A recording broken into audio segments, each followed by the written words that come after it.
Opa, bem-vindo a todos, iniciando aqui o 22º capítulo do podcast Eu e Meu Avô, que, como o nome diz, participa eu, Arthur Neves, e meu avô Edson Saraiva. Nós estamos estudando o livro Carta de um Diabo a Seu Aprendiz, do C.S. Lewis, e hoje nós vamos fazer a leitura da carta 17. E ela começa assim: Meu querido Absinto, a forma desdenhosa com a qual você falou, na sua última carta, da gula como meio para capturar almas, só demonstra sua completa ignorância. Um dos grandes feitos dos últimos 100 anos foi mortificar a consciência humana quanto a isso, de modo que agora você dificilmente vai encontrar, de norte a sul, leste a oeste, da Europa, um único sermão ou uma consciência atormentada com esse assunto. Nós causamos esse efeito em grande escala, concentrando todos os nossos esforços na gula da delicadeza, e não na do excesso. A mãe do seu paciente, conforme eu posso inferir do seu dossiê, e você deve ter aprendido com Malda Adiposo, é um bom exemplo. Ela ficaria surpresa, um dia, espero eu que ela fique mesmo, ao descobrir que toda a vida dela foi escravizada por esse tipo de sensualidade, o que lhe passa despercebida pelo fato de que as quantidades envolvidas serem pequenas. Pois é. Então aí a gula da delicadeza, né? Assim, não... O que ele está dizendo aqui, né? A gula do excesso, ela é muito visível, né? É visível a gula do excesso, mas o que já está preso, tem, não tem muita coisa a fazer, mas para aqueles que, para os outros, né, que não vão para a gula do excesso, aí é bom semear a gula da delicadeza, assim, para que a pessoa fica presa, mas não sabe que está. E ele fala que ele espera mesmo que um dia a mãe do paciente perceba, né, que ela Perceba. estava presa. Mas qual a importância das quantidades, desde que possamos usar o estômago e o paladar humanos para produzir queixumes, impaciência, falta de caridade e egoísmo? Maldade Pozo tem essa velha senhora em suas mãos. Ela é um verdadeiro terror para anfitriões e seus empregados. Está sempre rejeitando o que lhe é oferecido, para dizer com uma pequena reverência e sorrisinho sem graça: Ah, me faz um pequeno favor, por favor. Tudo o que eu quero é uma xícara de chá, fraco, mas não fraco demais, e uma minúscula torradinha, bem torrada. Você percebe o que quero dizer? Excelente. Porque o que ela quer é menor e menos custoso do que o que foi posto no seu prato. Ela nunca reconhece como gula a determinação de obter o que quer, por mais trabalho que possa dar aos outros. Imagina. Então ela é humilde. É uma forma de humildade, assim, ao reverso. Pouca comida, um chazinho fraco, Mas não tão fraco. mas não tão fraco, e um falso egoísmo que ele fala aqui. Ó. Desde que possamos usar o estômago e o paladar humanos para produzir queixumes, né? Ela se produz um queixume, né? Uma impaciência, né? Vai ver aquele rango, ela não quer, ela fica impaciente, ela quer uma coisa dela. Falta de caridade e egoísmo, né? Ela vai colocar todo mundo girando em torno dela para aquele chazinho fraco que ela vai tomar. Né? Ela é uma pessoa humilde, né? No exato momento em que satisfaz seu apetite, ela crê que está praticando a temperança. Em um restaurante lotado, ela dá um gritinho sobre o prato que alguma garçonete visivelmente sobrecarregada colocou à sua frente e diz: Ah, isso é muito mais do que eu posso comer. Leve isso embora e traga, quem sabe, um quarto disso. Se questionada, ela poderia dizer que estava fazendo isso para evitar o desperdício. Na realidade, ela o faz porque a ilusão particular da delicadeza a qual nós a escravizamos, vê como ofensa a visão de mais comida do que ela desejava. Imagina. É muito sutil. Muito sutil. Muito, muito sutil. A falsa ideia de ser temperante, né? Temperança. Você vê muito isso, assim, evitar o desperdício, você vê muito isso hoje. As pessoas praticando o politicamente correto ecológico, né? Não por uma coisa de realmente, por, como eu vou te dizer assim, porque você sabe que eu vivi muito tempo nisso, né? Ecologia, criei até um termo, né? Ecologia médica, né? Onde eu palestrei sobre isso durante uns 20 anos e depois eu desisti, porque o grande problema do ecossistema é o ecossistema. Né? O ecossistema é o grande problema do eco. E o ecossistema é essa temperança falsa. Os ecologistas, muitos deles, claro, tem exceções. Eles são ecologistas falsos. O ícone disso é o DiCaprio, né? Bernardo. É Bernardo o nome dele? Leonardo. Leonardo. Leonardo. Sou ruim disso. Leonardo DiCaprio, né? Que anda de jato para tudo que é lado, mas fala da Amazônia. Mas vai de jato para tudo que é canto. Provavelmente o déficit, até do que ele usa, né?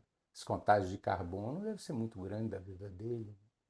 É um desperdício imenso de energia. Um jato desse que vai de um intercontinental, mano. São... E então, se você anda de bike porque você gosta de andar de bike, vá, garotão. Mas se você anda de bike para você se mostrar politicamente correto, para as pessoas verem, isso é hipocrisia, isso é farisaísmo. Então, o fariseu anda de bike porque está na moda andar de bike, porque ele vai ser considerado uma pessoa de bem, temperante. Ele não gosta muito de andar de bike, mas sabe como é? A marca é mais importante do que aquilo que eu gosto. Então, essa senhora pode ser que ela goste muito de uma coisa que há muitos anos ela se priva, né? Para ela estar escravizada na temperança falsa. E isso eu encontrei muito no movimento ecológico. A pessoa economiza isso, economiza aquilo, mas ele olha em volta para ver se os outros estão vendo que ele é ecologicamente correto. Tá? E se patrulham, né? E aí começa a patrulha. A escravização, os diabos usam muito isso da patrulha. Um patrulhar o outro.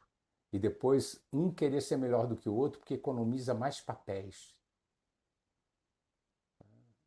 Eu economizo mais papel do que aquele, eu sou melhor do que ele. Eu economizo mais. Né? O meu gasto energético é menor. Uma vez eu fui chamado para dar uma aula, era um congresso, não me lembro o nome do lugar, perto de Fortaleza. Tem lá um lugar alto, né? Tem 800 metros de altura, uma montanha lá. Né? E eu fui chamado lá porque era um congresso, ia ter os secretários de meio ambiente, gente da área, do Brasil inteiro, né? E, e aí eu fui. O médico que me convidou, eu perguntei para ele se ele tinha certeza de que ele queria que eu fosse, né? Aí ele disse que sim. Eu disse, olha, eu posso dizer o que eu quero? Ele disse, pode. Tem certeza? Tem. Aí eu fiquei lá por último, né? Eu ouvi todos eles, né? Doutores em ecologia, gente da área mesmo, né? Secretários de ecologia, ativistas ambientais, Eu vi 2 dias aquilo. No final era eu, né? Aí eu levantei lá, né? Tal. E aí eu pedi desculpas a eles, porque eu não sabia o que eu estava fazendo ali.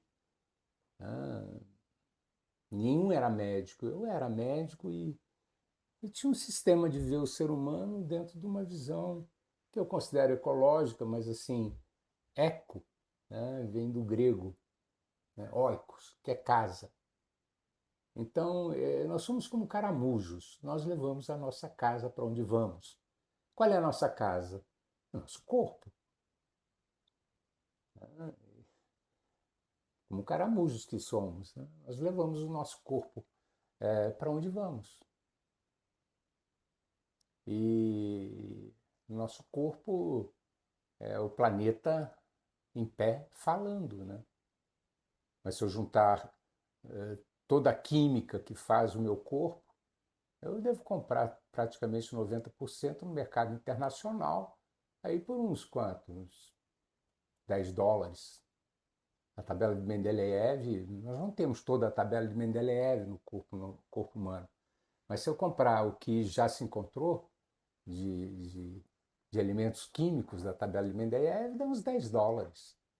Porque a grande maioria é água, né? H2O é logo ali, né? Então, aí eu bato isso num liquidificador gigante, né? Faço as contas de quanto é que tem para um homem de 1,70 m, e aí bato tudo aquilo, né? Faço as proporções e, logicamente, não sairá um ser humano falando, né?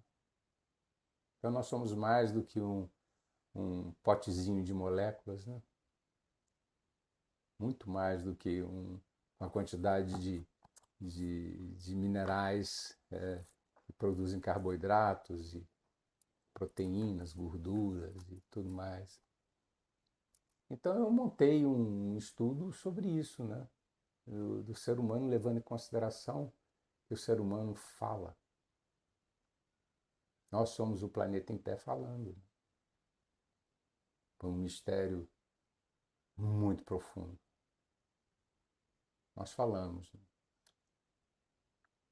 Mas antes de começar essa lenga-lenga, eu fiz algo assim muito forte. Eu pedi para... Isso eu achei muito bonito que os senhores falaram tanta coisa bonita, né? Tanta coisa boa, né? Agora eu vou fazer uma pergunta para os senhores aqui. Quem não defeca na água, fica em pé. Porque eu defeco. Eu defeco na água. Quem não defeca na água, vou repetir, fica em pé. Todo mundo sentado. Eu digo, então eu vou receitar uma coisa para os senhores e para mim. Menos. Se dividam por 5. Menos. Os senhores ainda defecam na água, assim como eu. E assim como o Zezinho, que talvez seja politicamente incorreto, que come carne vinda de não sei aonde. Porque se nós ficarmos nesse ecossistema, nós não vamos resolver o problema do ecossistema de jeito nenhum. Primeiro nós, depois o ambiente. E aí comecei toda essa conversa. Eu preambulei agora. Isso é uma vergonha. As pessoas falarem como se fossem superiores às outras, porque andam de bike. Cá para nós, né? Ou porque economizam água, porque não tomam banho, né?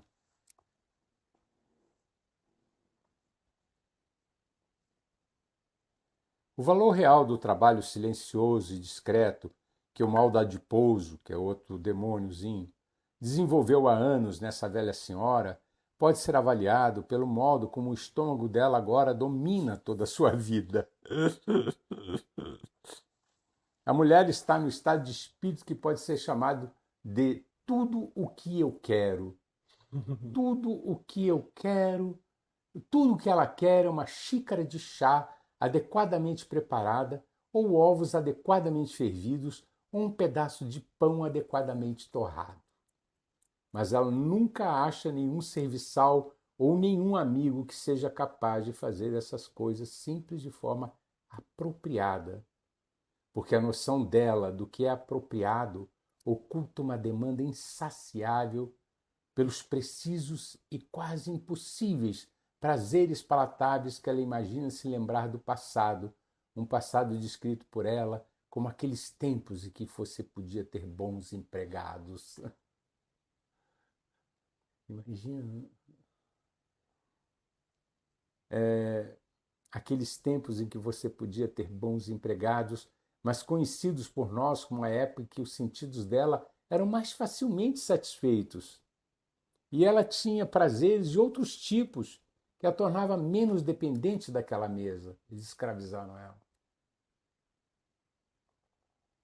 Nesse meio tempo, a decepção constante produz um mau humor diário.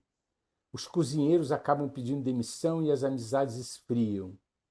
Se acaso o inimigo conseguir introduzir em sua mente a mais leve suspeita de que ela manifesta demasiado interesse em comida, Maldadiposo contra-ataca imediatamente, sugerindo-lhe que ela não se importa com o que come, mas que gosta de ter as coisas bem preparadas para o seu menino. Certamente essa atitude mesquinha sempre foi uma das fontes principais do desconforto doméstico de seu filho por longos anos. Ela e o filho. E ela se auto-justifica, né? É o melhor para o seu menino.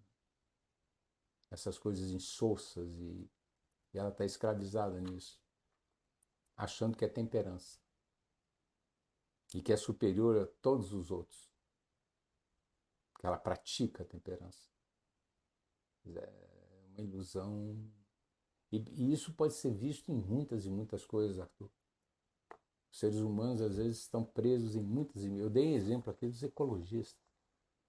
O camarada preso em achar que ele é melhor do que os outros e brigou com toda a família porque ele não come carne de maneira nenhuma. E o pai é um carnívoro e ele briga com o pai dele e não vai mais na casa do pai. Porque ele é superior ao pai. Ele não come carne. E carne, aí 1 quilo de carne equivale a não sei quantas árvores da Amazônia. E aí ele tem todo esse imaginário. Só não vive lá. Faz isso pedalando de bike na Faria Lima. E aí, manda, vai. Acontece que o seu paciente é o filho dela.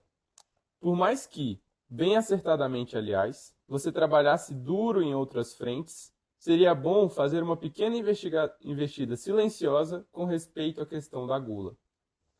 Sendo seu paciente um homem, não é provável que ele caia na armadilha do tudo o que eu quero. Os homens são mais facilmente transformados em glutões com a ajuda da vaidade. Eles devem se achar os maiores especialistas em gastronomia e ficar realizados por terem achado o único restaurante da cidade em que a carne é preparada da forma apropriada. Aquilo que começa como vaidade pode ser gradativamente transformada em hábito. Mas não importa de que jeito você o aborde. O negócio é submetê-lo a um estado em que a negação de qualquer prazer, seja qual for, champanhe ou chá, solé, comer ou cigarros, acabará por deixá-lo fora de si, porque, nesse caso, vermelhinho, absinto, a caridade, a justiça e a obediência dele estarão todas à sua mercê. Vamos ver se a gente entende aqui. Aquilo que começa como uma vaidade, né? Aquilo da carne exata, né? Mas não importa do que jeito você o aborde, o negócio é submetê-lo a um estado em que a negação de qualquer prazer, seja qual for, acabará por deixá-lo fora de si. Esquisito isso, né? Ele vai indo, quer dizer, ele fixa o camarada nisso, o maior especialista em gastronomia, a carne mais apropriada. Aí ele deixa isso um hábito, né? Aí ele se transforma isso num hábito no filho da senhora do tudo que eu quero, né? É um chazinho. E aí ele vai, ao mesmo tempo, ó, levando a ficar tão fixado naquilo que qualquer outra coisa que não seja aquilo, né? ah, não, não é isso, não. Ele vai levando gradativamente, ele fixa em uma coisa e depois gradativamente vai levando a consumir champanhe, Sol Colbert, cigarro, porque qualquer negação a estes prazeres vai deixá-lo fora de si.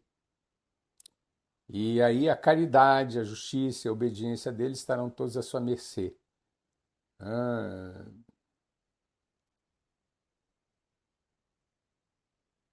ele fixa um hábito e depois vai transportando ele para outros.